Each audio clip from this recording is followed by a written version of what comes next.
The funeral was yesterday. Today, I found the eviction notice on my bedroom door, typed on crisp legal paper, as if they couldn't wait 24 hours after putting my father in the ground before trying to kick me out of my childhood home. My name is Bianca, and I've spent 29 years in this house. Every crack in the ceiling, every creak in the floorboards, they're as familiar to me as my own heartbeat. But right now, walking these halls feels like navigating a foreign country where I've suddenly become an unwelcome tourist. Darling, could you keep it down? We're trying to have a family meeting. Esme's voice drifted from my father's study. No, her study now, apparently. The way she emphasized family made it clear I wasn't included in that category. I paused outside the door, hearing the murmur of voices. My step-siblings, Faith and Tyron, were in there with her. 3 vultures, picking over the bones of my father's legacy before his body was even cold. The real estate agent can come next week, Faith was saying. We should get this place listed before the market shifts. I pressed my hand against the solid oak door, remembering how many times I'd knocked on it as a child, seeking my father's attention.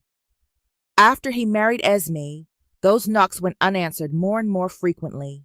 Bianca? A voice behind me made me turn. Milton Wilkinson stood there, briefcase in hand, looking every bit the expensive lawyer in his tailored suit. I was just coming to find you. We need to discuss some matters regarding your father's estate. I assume that's related to this? I held up the eviction notice, keeping my voice steady.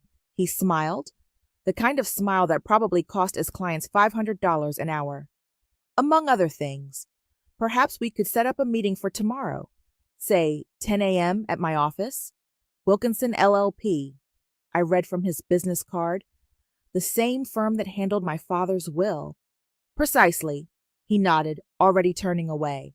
Don't worry, we'll sort everything out. I watched him walk away, his expensive shoes clicking on the hardwood floors my grandmother had selected decades ago. The same grandmother who taught me that the quietest people were often the most dangerous. The study door opened, and Esme emerged, her children flanking her like designer bookends. Oh, Bianca, dear, I hope you're doing all right. Her sympathy sounded as artificial as her highlights. I'm fine, I said, noting how Faith was already wearing one of my mother's antique bracelets. Just processing the eviction notice. It's nothing personal, Tyron offered, adjusting his glasses. Just business. Jerry, he wanted things this way. I thought about the letter, hidden in my grandmother's old jewelry box upstairs, the one she'd read to me 5 years ago, making me memorize every word. I'm sure he did, I said quietly. We can help you find a nice apartment, Faith added, her smile not reaching her eyes. Something cozy, perfect for starting fresh. I nodded, watching them sweep past me toward the main staircase. They moved like they owned the place, which, according to the papers Milton was undoubtedly going to show me tomorrow, they probably did. What they didn't know was that ownership could be a complicated thing. My grandmother had taught me that too, in the quiet hours we'd spent together before she passed away. Never show your hand too early, she'd said, dealing cards across her antique coffee table. Let them think they've won. That's when they make mistakes. My phone buzzed. A text from Greta, my old college friend turned lawyer. Got your message. Don't sign anything tomorrow. Trust me. I slipped the phone back into my pocket and headed upstairs to my room. The eviction notice crackled in my hand as I folded it carefully and placed it in my desk drawer. Through my window, I could see Esme in the garden, already pointing at features she wanted to change. Another text from Greta. Just check the records. You're going to want to see this. Meeting tomorrow? I typed back a single word. Yes. Downstairs, I could hear Faith and Tyron laughing about something. The sound echoed through the house, my house, like they were already celebrating their victory. I sat on my bed, running my fingers over the familiar pattern of my grandmother's quilt, and smiled. Tomorrow, Milton Wilkinson would try to tell me I had no claim to my home. Tomorrow, they'd all learn what it meant to underestimate the quiet girl who'd spent her life watching and waiting. But for now, I just listened to them laugh. Milton's office smelled like expensive leather and arrogance. He sat behind a mahogany desk that probably cost more than most people's cars, while Esme and her children arranged themselves on the plush chairs beside me like they were posing for a family portrait, one that clearly didn't include me. First, let me express my deepest condolences, Milton began, shuffling papers with manicured hands. Your father was a remarkable man. He certainly was, Esme dabbed at dry eyes with a monogrammed handkerchief. Such a shame how confused he became near the end. I kept my face neutral, remembering my grandmother's words. Let them fill the silence. People reveal themselves when they're uncomfortable.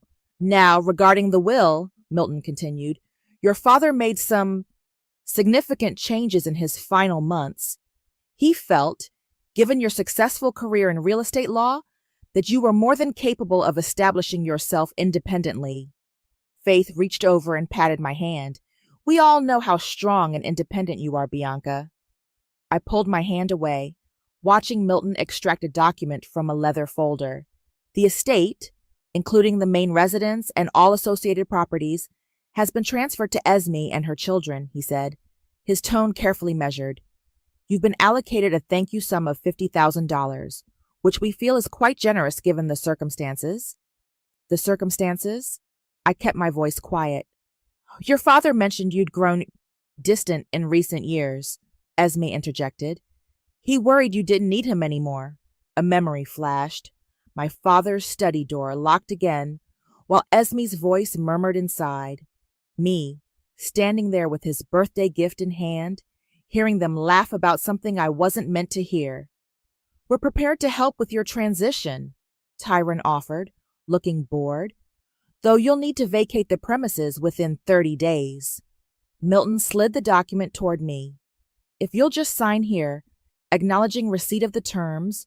I thought about my grandmother's letter, sealed in her distinctive blue envelope, about the quiet afternoons we'd spent in her study, reviewing papers I hadn't fully understood at the time. Interesting, I said. The word hung in the air like smoke. Milton's pen paused mid-tap against his desk. I'm sorry, he said.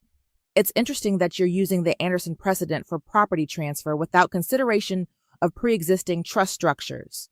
The pen stopped tapping entirely. Milton's expression flickered. I don't follow, he said, but his tone had lost its patronizing edge. You will.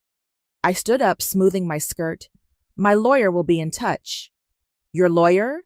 Faith laughed. Bianca, don't be difficult. This is what Dad wanted.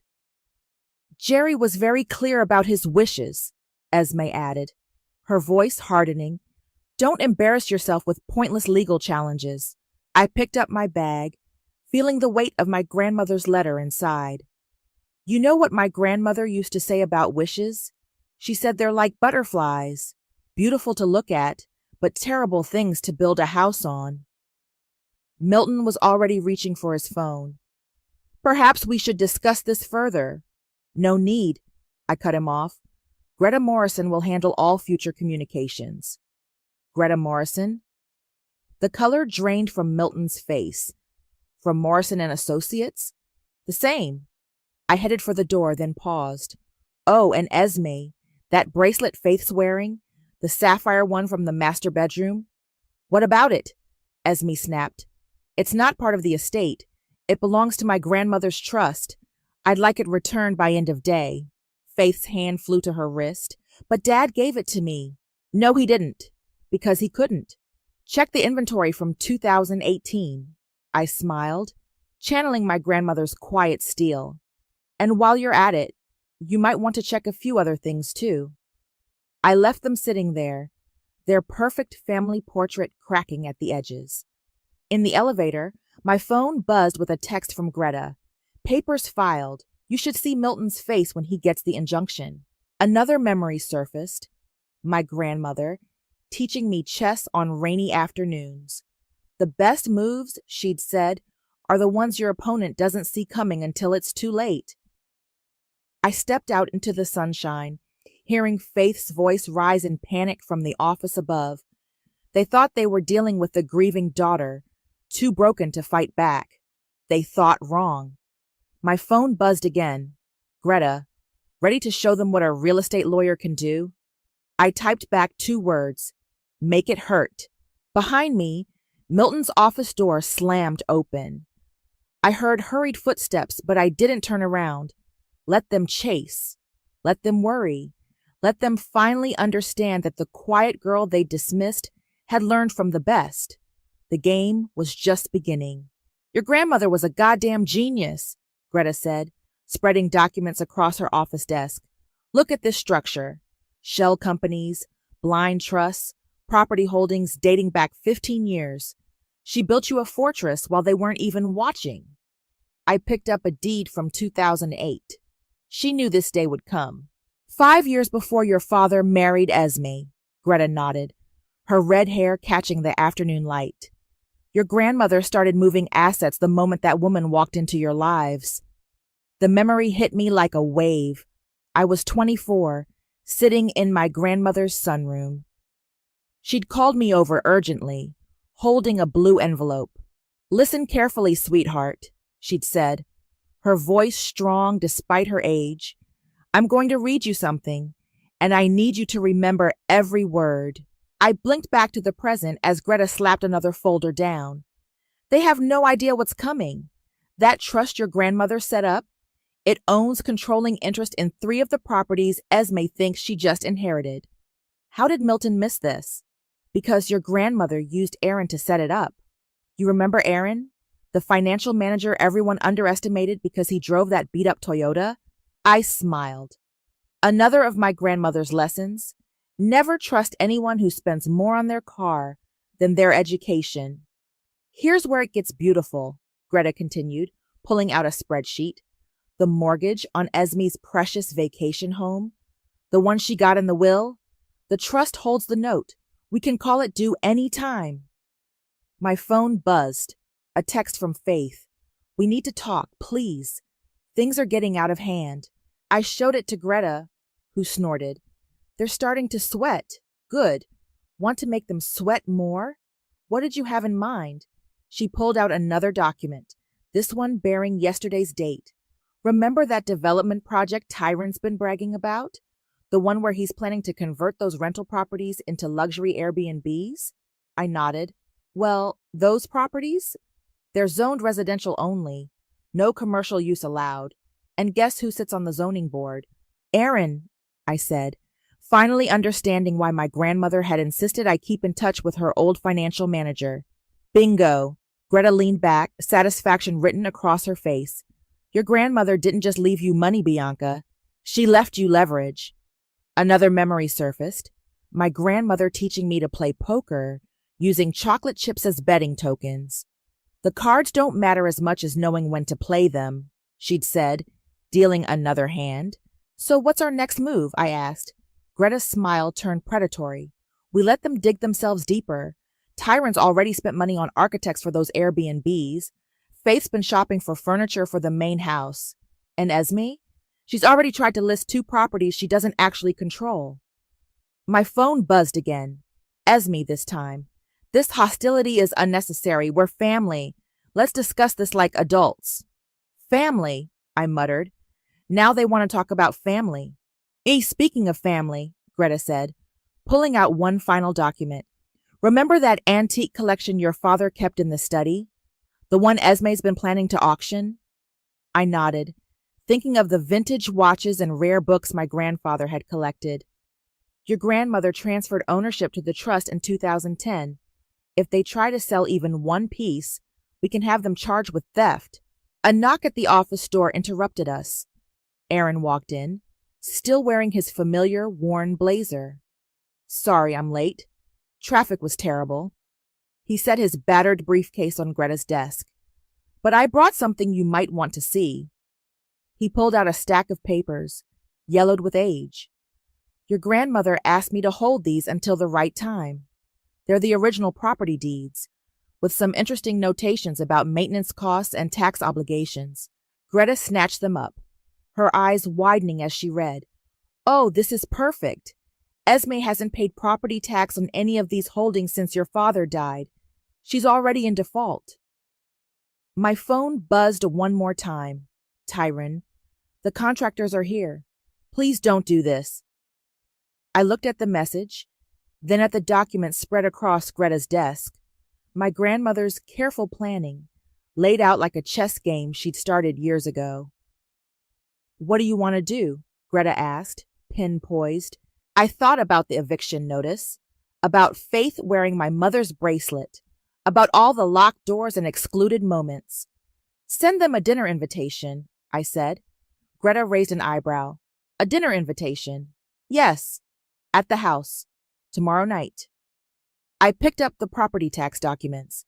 Let's give them one last chance to be civil, before we show them exactly what my grandmother taught me about family. Aaron smiled, adjusting his worn blazer. Your grandmother would be proud. No, I said, thinking of all her quiet lessons. She'd say I'm just getting started. The locksmith was already working on the front door when I pulled into the driveway. Faith stood nearby, tapping her foot impatiently while Tyron leaned against his BMW, pretending to read something on his phone. Excuse me, I called out, walking up with my coffee in hand. What exactly are you doing? The locksmith glanced between me and Faith, his tools pausing. Ma'am, I was hired to— Change the locks, Faith cut in, as is our right. This is our property now. I took a slow sip of my coffee. Sir, could I see your work order? Don't answer her, Tyron snapped, finally looking up from his phone. We don't need to explain anything. I pulled out my phone, dialed, and put it on speaker. Hi, Officer Roberts. Remember that trespassing situation we discussed? Faith's smug expression faltered. What are you doing? Yes, ma'am, came the officer's voice. Would you like me to send a unit? The locksmith started packing his tools. I don't want any trouble.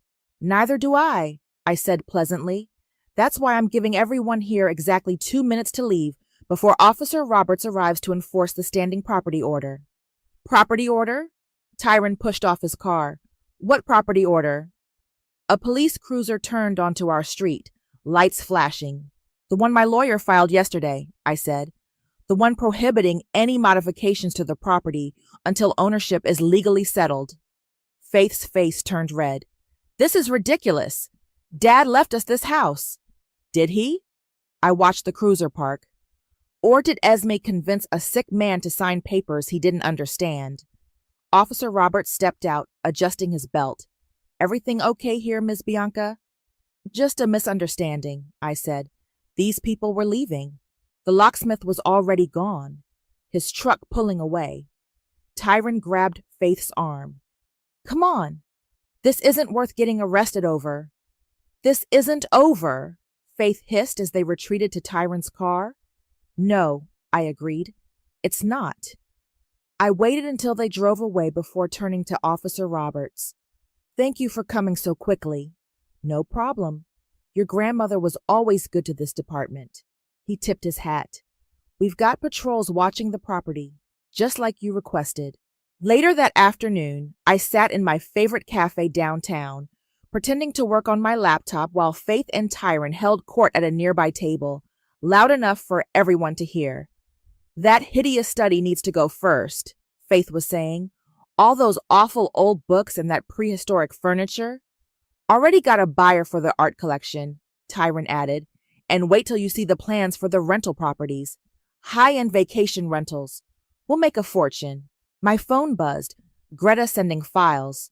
I opened them, scanning quickly as Faith and Tyron continued their performance. Mother's already talking to interior designers, Faith announced. That house needs a complete overhaul. No more of that dated, stuffy. Excuse me. I stood up, walking to their table. Thought you might want to see this. I placed the documents Greta had sent in front of them. Property records, mortgage statements, tax assessments. What is this? Tyron picked up a paper, his face going pale. Proof that your mother defaulted on 3 mortgages the moment she tried to claim them. I pointed to the relevant lines. And since my trust holds the notes. Faith grabbed another document. This can't be legal. Oh, but it is. Your mother's been playing with the borrowed money for years. Did you really think those properties were free and clear? But Dad was sick, I cut her off, and Esme took advantage. Unfortunately for her, my grandmother saw it coming years ago. Tyron's hands were shaking. The development plans, I already paid the architects. Might want to get a refund. I gathered the papers. Those properties aren't zoned for commercial use. Never will be. Faith stood up so fast her chair fell over. You think you're so clever? Mother will what? I asked softly. File for bankruptcy? Because that's coming too. I'm calling in all her debts. Every single one. The cafe had gone silent, everyone pretending not to watch. You can't do this, Tyron whispered. I already have. I turned to leave, then paused. Oh, and Faith? That artwork you're planning to sell? Try it. Art theft is a felony in this state. My phone buzzed again as I walked out. Greta sending a thumbs up emoji. She'd been watching through the cafe window across the street. Another message followed. Esme just called Milton in a panic. Want to guess what she found in her mail today? I smiled, thinking of the property tax notices that had been delivered that morning. How long until she figures out she's broke? Hours? Maybe minutes. Want to twist the knife? I thought about my grandmother's chess lessons, about patience, about waiting for the perfect moment. Not yet, I typed back. First, let's see who shows up for dinner tomorrow night. I set the dining room table exactly as my grandmother had taught me. Fine china, crystal glasses, silver perfectly aligned. The projector screen was discreetly set up at the far end of the room, waiting. They arrived together, Esme, Faith, and Tyron, dressed like they were attending a business meeting rather than a family dinner. Their forced smiles couldn't hide their tension.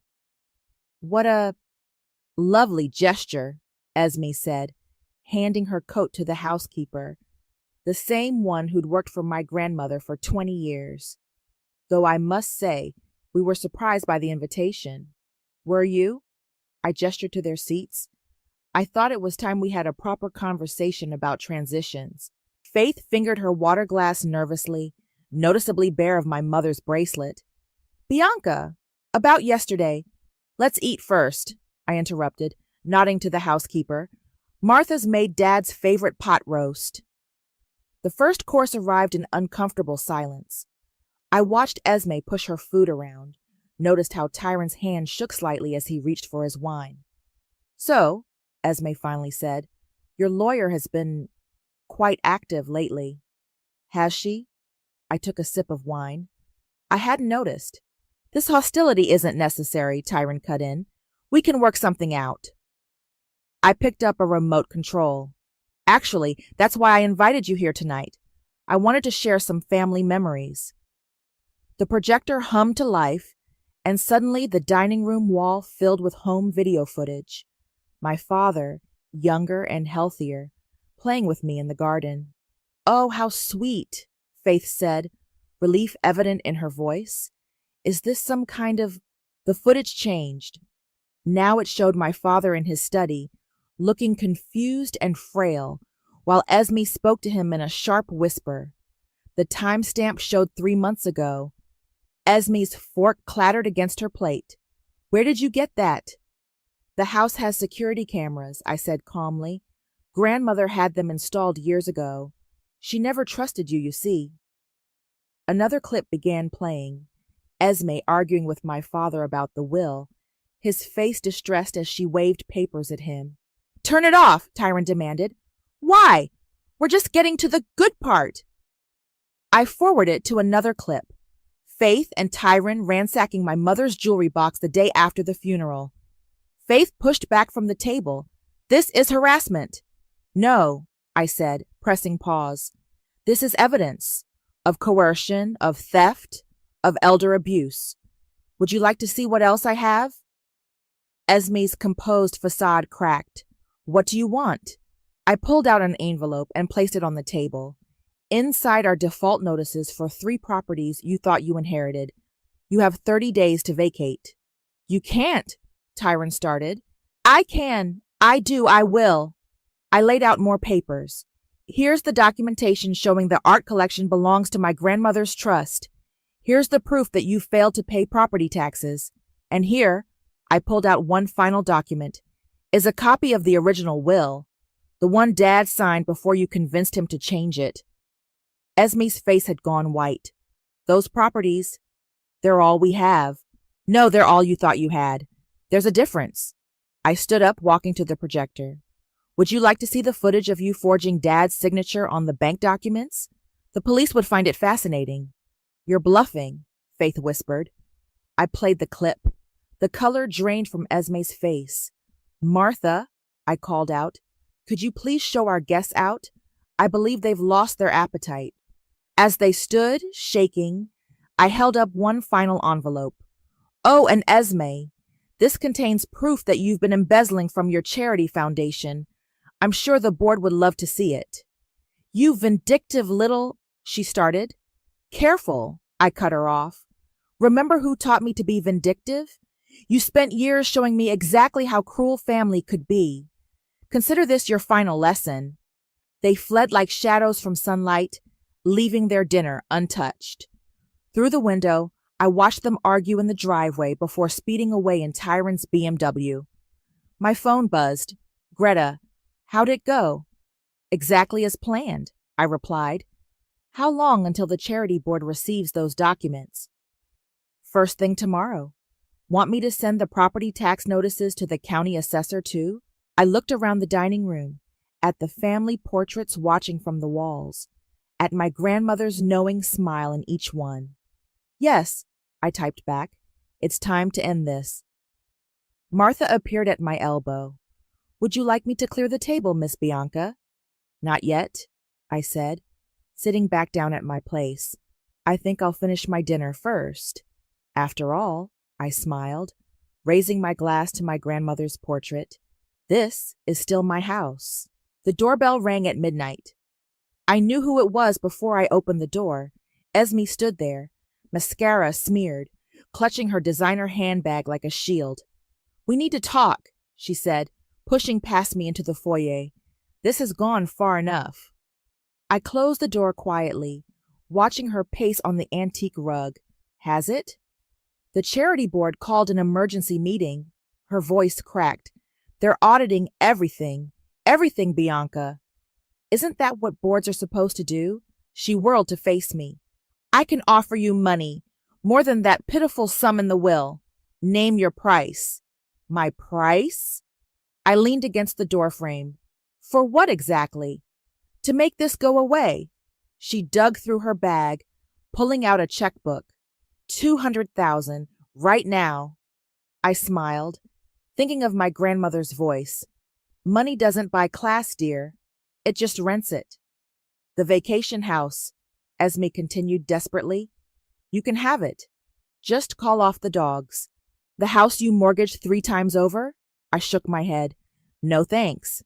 Her phone buzzed. She glanced at it and let out a small sob. The board, they're suspending me pending investigation. Karma's interesting, isn't it? Karma? She laughed hysterically. You engineered this. You and that grandmother of yours. Always plotting. Always watching. Heavy footsteps on the stairs made us both turn.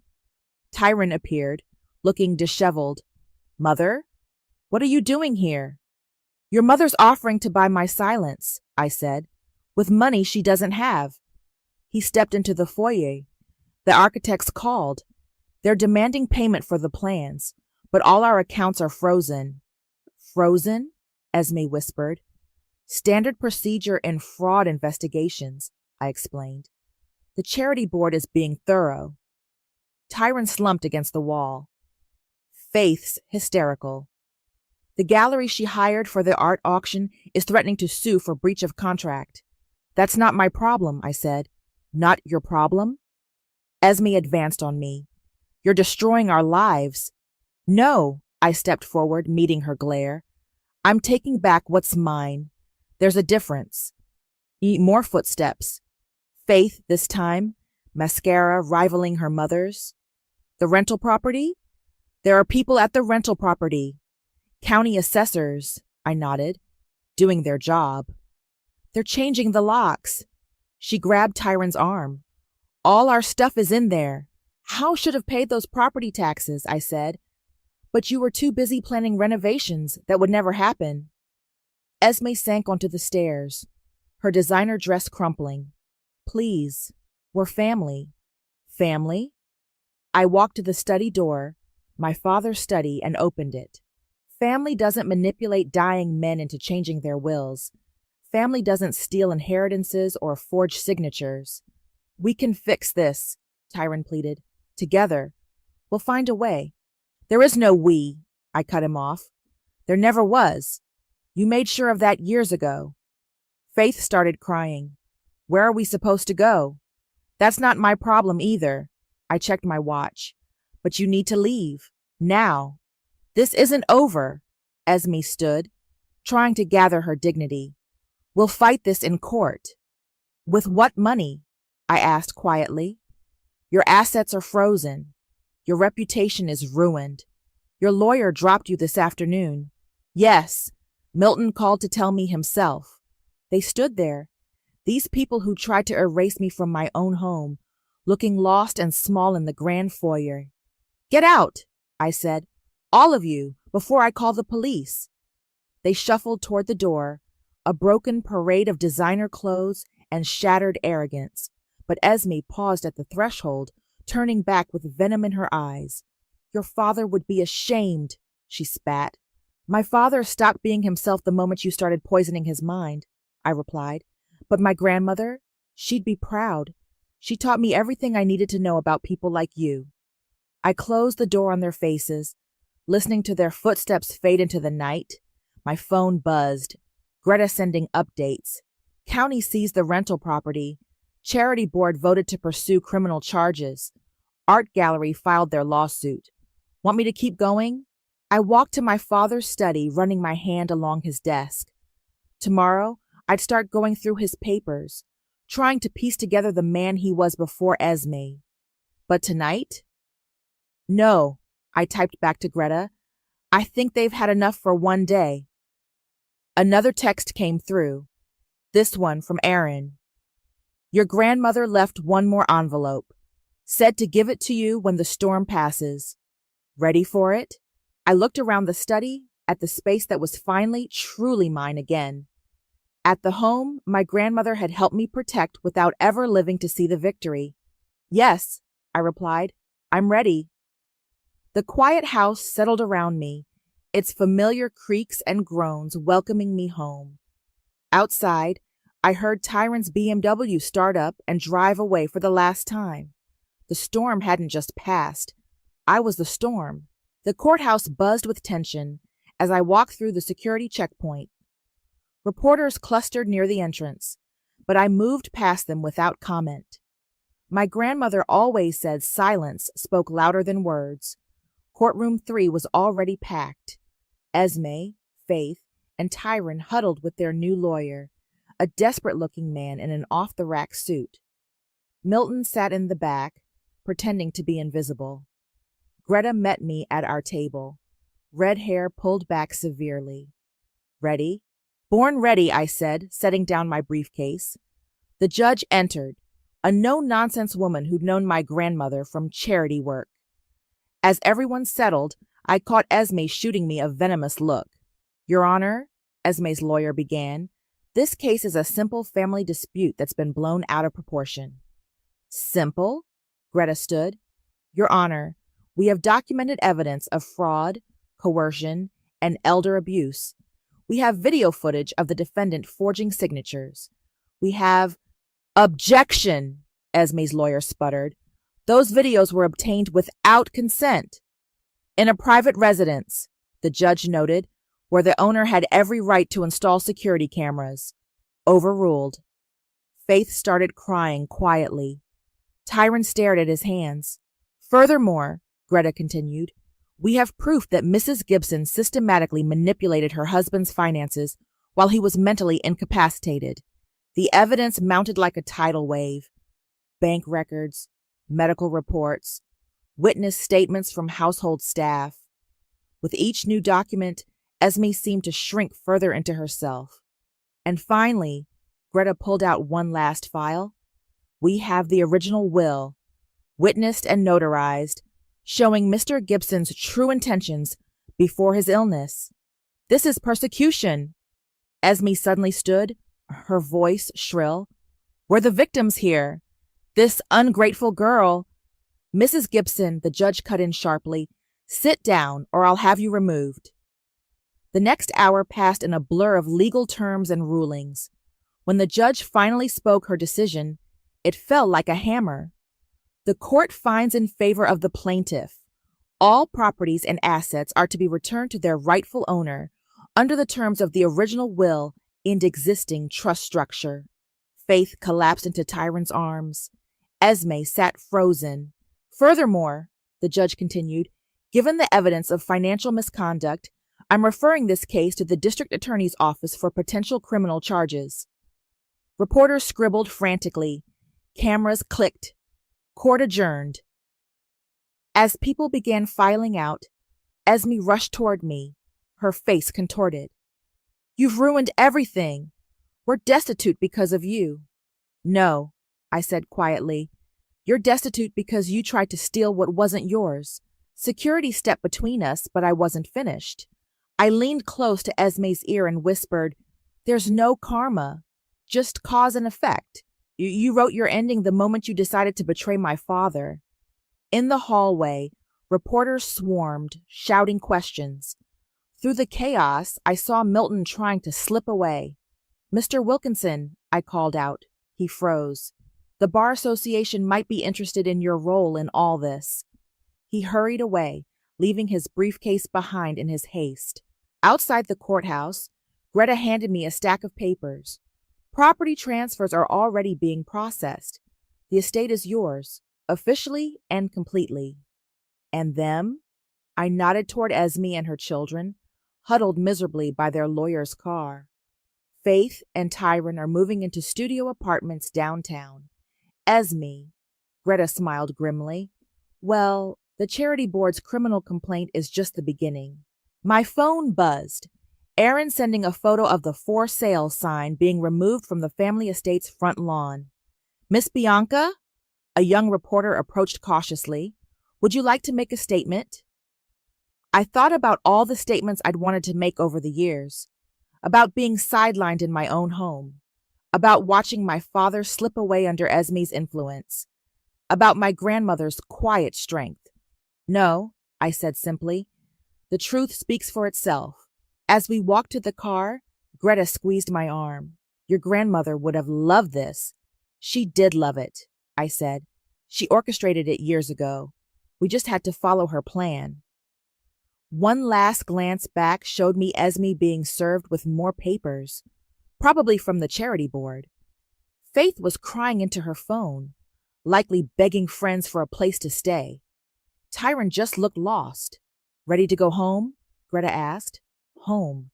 Not just a house anymore, but truly home again. Yes, I said. I think I'll have Martha make grandmother's favorite tea.